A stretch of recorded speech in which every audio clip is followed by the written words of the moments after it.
If you've been playing set 10 like me, you've probably noticed a Jazz trait. It makes it so the more active traits you have, your units deal more damage and have more health. When I saw this, I was wondering what the best team comp for Jazz would be, and if you could have every single trait active. So I went to a team planner and was messing around trying to make a team comp that has every trait possible. The only problem is that I wouldn't know if the team comp I made is the best team comp, in the sense of having the least amount of champions while still maintaining the goal of every trait. Here's an explanation as to why. A TFT board is a 7x4 grid. That means that there are 28 slots to put a champion on. There are also 60 champions in the game. Using this combination formula and plugging in the number of champions for N and the amount of slots for R, we get 103 quadrillion. This number is 5 times the amount of ants on Earth, meaning that me randomly guessing the number one best team, if there is one, is like choosing 5 of your favorite ants that you found traveling the entire world. So instead I'm going to use linear programming. It looks hard here, but I promise it is simpler than you think. First, we have to recognize our objective, which is to get every trait active. Traits can vary in amount of units to activate them, so we have to keep that in mind. For example, KDA needs 3 champions, Punk needs 2, and Hyperpop only needs 1. Keeping that in mind, we now have to mathematically represent if we have a champion on our team or not. Since we either have the champion or we don't, we can represent it with a 0 or a 1. A 0 if we do not have them, and a 1 if we do have them. Now if we were to add all these 1s and 0s, we would get the amount of champions we have. So our objective is to minimize our team size, which means less 1s and more 0s. Next, remember how certain traits require a different amount of champions? This is how we represent that mathematically. In linear programming, this would be called your constraints. Here we have all the Jazz champions. We need at least 2 of them in order to activate the Jazz trait. Using our 1 and 0 strategy, we are able to represent if we have the champion or not. In this case, we have 2 1s and 1 0, meaning we have 2 Jazz champions, which meets our constraint, so this works. So in order to solve this problem, we would have to make a constraint for every trait, make a list of what champions we have, then we would have to add all the 1s and 0s. Then we would see how many champions we have, ideally having the least amount of champions as possible. Obviously, this is a lot of work for a human to do, so this is where I have some behind-the-scenes Python code doing the computation for us. Using the code, we get this as our result.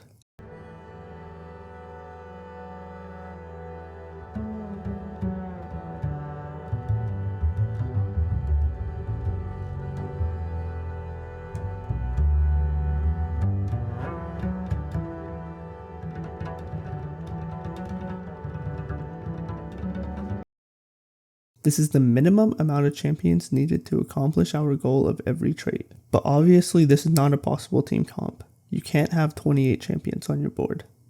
You can only reach level 10, which means that you can have 10 champions on your board. So we are going to have to get more creative if we want to play a team comp with every trait. This is where headliners come in. In set 10, if you have a headliner champion, then any of their traits can gain a +1 effect to it. Meaning if we have 2 out of 3 KDA champions, but one of them has a KDA headliner effect, then effectively we have 3 KDA champions for the price of 2. So I implemented this into the code, and here are the results. Out of all the champions, these are the possible headliners that reduce the team size. Of these 30 champions, there are only 5 traits that were a good headliner effect. This means that all of the teams with fewer champions than before have one of these headliner effects. Here was a team comp with the minimum amount of champions with the headliner effect. It was Ari with KDA as the headliner. However, it only reduced our team by 1 champion, which is nowhere near our goal of 10 champions. So we need something else as well. In set 10, there are random portals that players can choose every game. One of these portals is called the Wandering Trainer. This portal gives every player a training dummy that holds 3 trait emblems. This means that we essentially get a discount on 3 traits. So if we randomly got a Punk emblem, we would need 1 less Punk champion. However, there are a lot of traits, so we have a lot of options for what the best 3 trait emblems would be. We can again use the combination formula to see how many options there are for trait emblems, and we get 2048 possible combinations for a training dummy. So for each possible outcome, we have to check what the best team we can make is. Good thing for you and me both is that I'm writing the script after writing the code, so here's the team comp now. It consists of 24 champions with a punk emblem, a disco emblem, and a heartsteel emblem. It also contains Headliner Yorick with the pentakill trait. 24 champions is a far cry from 10, but as you probably already know, that you can have more than 10 champions on your board. This is where I will mention augments. You get 3 random augments per game, some of which can boost the amount of champions you get to play. Here are the 3 best augments to get for us. The first of which is Endless Horde, which allows us to get 3 extra units on the board. The second augment is Cursed Crown, that allows us to get 2 extra champions on the board. And lastly, one of the rewards of the Golden Egg augment is +2 champion size. In total, this is able to boost our team size up to 17, which is now only 8 champions away from our goal of 24. But we still have ways to increase our team size using this item. Tactician's Crown is able to give us +1 team size, and you are able to craft it with 2 spatulas. It can also be obtained through carousel rounds too if you're lucky. Here are the odds of getting either a spatula or a Tactician's Crown from carousel on every stage. So with ideal luck, we can get a Tactician's Crown on the first carousel and the 5th carousel, and then we can get 3 spatulas in total on the other carousels. So like I said before, we can craft 2 spatulas into a Tactician's Crown, effectively giving us 3 Tactician's Crowns, or +3 team size. So now we have a team size of 20, only 4 off our final goal. Now here are our last 2 tricks at getting 4 more Tactician's Crowns. Essentially, if you get 6 8-bit champions, which we can do temporarily by getting an 8-bit emblem on our training dummy and a temporary headliner 8-bit unit.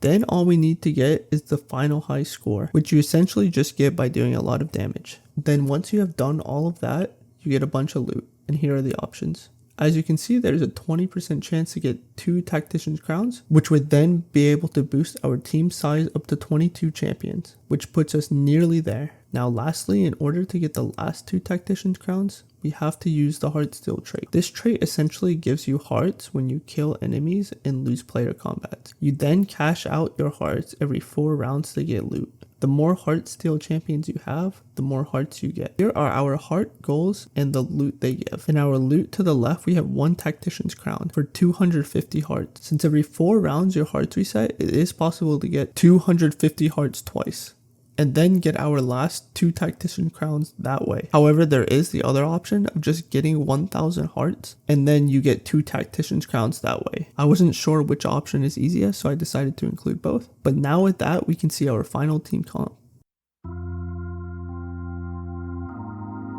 First, our 10 levels. Next, our 7 champion slots from the augments.